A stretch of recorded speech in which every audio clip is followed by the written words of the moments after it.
Hello guys, welcome back to my channel. So my video today is actually going to be a second part to a series I recently started on my channel here, where I take care guides from pet stores and I read them and I basically just react to them on camera. So in my last video, which was the first of the series, I took 3 care guides from PetSmart and I read them out and reacted to them. So for today's video, we are going to be taking 3 care guides from PETCO. Once again, I want to say I only took care guides for animals that I have experience with and have owned. This is the same example I gave in the last video, but just for example, I have never owned a bird before. So I'm not going to go and take some kind of bird care guide and react to it on camera because I don't really know much about bird care. I only took care guides for the animals that I have and have experience caring for. Like I said last time, I took 3 care guides from PetSmart and today we're going to take 3 from PETCO. Just go ahead and pick 3 random ones. So our first one is a hamster, and I actually reacted to the PetSmart Syrian hamster care guide in my last video, so it will be interesting to see how the PETCO care guide compares to the PetSmart care guide. Oh, maybe that could be like another part of this series. Like, as another part of the series, I could compare the PETCO and the PetSmart care guide for like the same animal. I don't know, if you guys would be interested in me doing that as well, like comparing the 2 care guides together, let me know in the comments. Okay, back on track. So we have the PETCO hamster care guide. We have a PETCO Crested Gecko care sheet.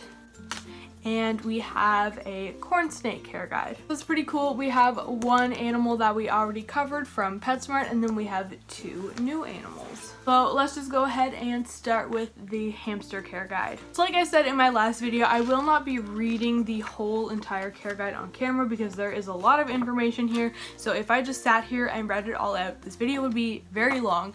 So I just go ahead and read like some of the things that stick out to me, whether they're like they stick out to me because they're good or because they're bad. So the first thing I want to say is I'm fairly impressed with the diet section of this. It doesn't give any foods in particular, but it says that your hamster should have a well-balanced diet consisting of high-quality hamster food, some vegetables, and whatnot. So that's good. It should also have fresh water. So I am fairly impressed with the diet section. Like I said, it doesn't go very specific, but the fact that it at least says a high quality hamster food and that it should be well balanced is good. So another thing I noticed that I like is the habitat. Something I don't like is that it doesn't say what the minimum cage size actually is, but it does say that your habitat should be plastic, metal, or glass, and it should be escape proof with a solid bottom, and there should be plenty of room for a hamster to exercise and play. It is best to provide the largest habitat possible. I do wish it said that the minimum was 450 square inches, but at least it does say that they do need lots of room, and it does also say that it is best to provide them with the largest habitat possible. So overall, that is fairly good. Like I said, I did wish it said the minimum in there, but overall I still think it's pretty good. So here's one thing I'm noticing that isn't very great. Here it says 1 to 2 inches of bedding should be placed in the habitat. We covered this in the last video also, but hamsters are burrowing animals and they should have at least 6 inches of substrate. So having 1 to 2 inches of bedding is not enough for them to burrow in. So it is definitely recommended to have at least like 6 inches of bedding, not 1 to 2 inches. It also does say that cedar-based shavings are not recommended. Again, it doesn't say anything about pine, same as the last one, but it does say to avoid cedar. And another thing I like is that it says that the hamster should always be housed alone. It doesn't say anything about dwarf hamsters and that some species can be housed together, but I kind of like that because a lot of the times the people who are reading these care guides are beginners who don't know a lot about hamsters, so they probably shouldn't be keeping dwarfs together, even though some species can be kept together. Yeah, I like that it says they should be housed alone because a lot of people don't actually know that, and then they put hamsters together and then one of them kills each other and they don't know why. That's all I'm going to cover in the hamster care guide. Overall, I was actually fairly impressed. I don't think it was perfect by any means. It would have been nice if they included like a minimum cage size. It would have been nice if they've included like the diet analysis.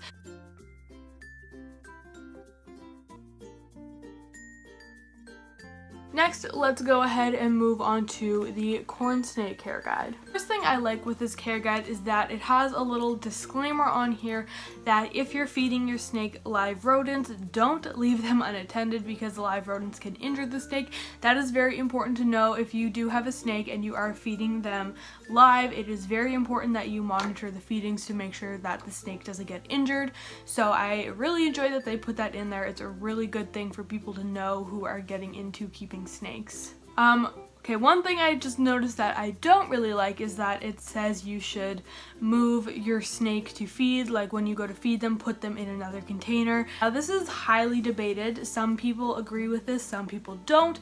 I personally don't agree with this because I feel like it is additional stress on the snake and it increases the risk of them regurgitating their meal, and it has been shown that cage aggression is a myth. So I personally don't agree with moving your snake to feed, but I'm not going to get too far into that topic because a lot of people have different opinions on it, and I'm not saying my opinion is right or wrong. I'm just saying this is my opinion. So me reading this care guide, personally, I don't agree with that, but that's just me. I'm not saying you have to feel the same. And one thing I really like here is it recommended a 40-gallon breeder as the minimum for a corn snake. A lot of people and places recommend a 20-gallon long, so it's pretty cool that they're recommending such a big tank.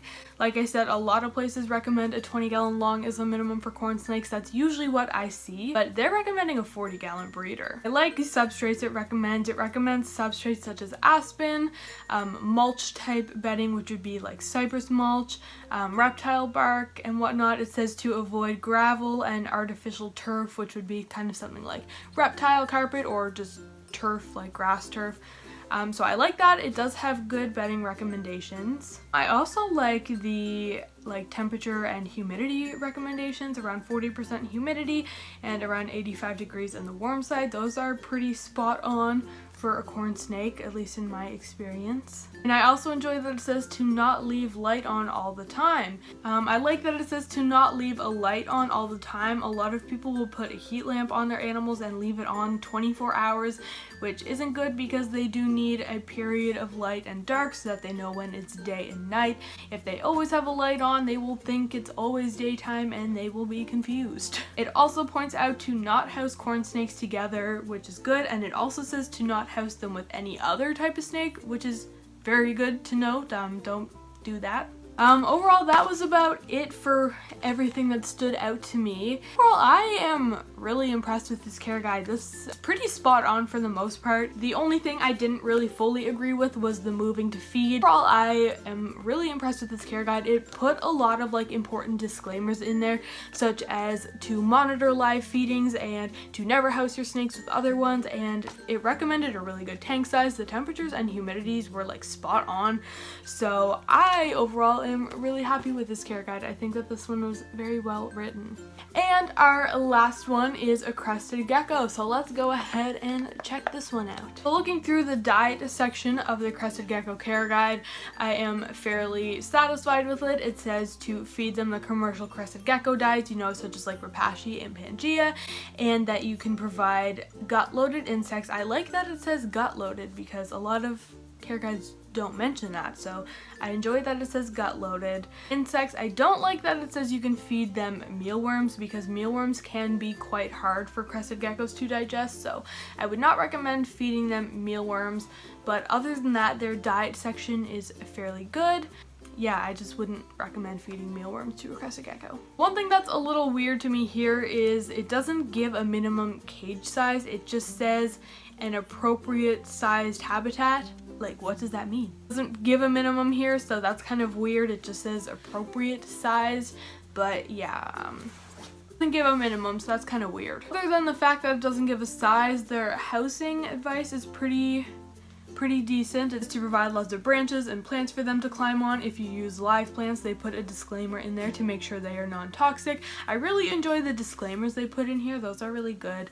They say to use a substrate that holds humidity, such as mulch or cocoa fiber, and then it mentions the daytime temperatures around 75 degrees, and then that you should also have a 10 to 12 hour day and night cycle. But overall, I am fairly happy with that. It also puts the disclaimer in here that Adult male crested geckos should always be kept alone and never kept with other species of reptiles, so that is good that they put that little disclaimer in there. Not everyone knows that. So there wasn't a whole lot to a crested gecko care guide. I'm sure a lot of us know that crested geckos are fairly easy to care for, but overall I was actually pretty impressed. All the information was pretty decent. The only thing I really didn't agree with was that it said you could feed them mealworms, because like I said, mealworms are hard for crested geckos to digest, and then I also found it weird that they didn't give a minimum cage size unlike they did for the corn snake. Overall, I thought it was decent.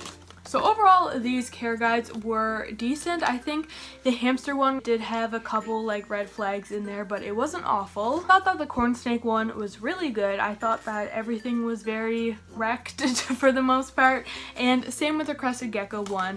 So overall, I was actually fairly impressed by these care guides. Of course, they're not perfect. It doesn't mention every little thing. These are just kind of some basic care. I do have to say that I am far more impressed by these PETCO care guides than I was in my previous video of my PetSmart care guides. So like I mentioned earlier in the video, I feel like it would be really fun to compare the PETCO and the PetSmart care guides to one another, because you could see, if you watch both of these videos, you can definitely see that there was a huge difference between what I read in PetSmart's care guides and what I read in PETCO's care guides. They were a lot different, so I think it would be really fun to compare the two. So if you guys want to see me do that, let me know in the comments below. All of that being said, guys, thank you so much for watching this video. If you enjoyed it, make sure you subscribe to my channel, because as I mentioned earlier, this is a series. I will have more of these videos coming. So if you enjoy these videos, make sure you are subscribed and turn on post notifications so that you get notified whenever I post. Also, be sure to check out all of my social media. Everything is just EmmaSam99 except for my YouNow, which is EmmaLSampson. Everything will be in the description below, so check that out if you like. And once again, I hope you guys enjoyed this video. Thank you so much for watching, and I will see you all next time.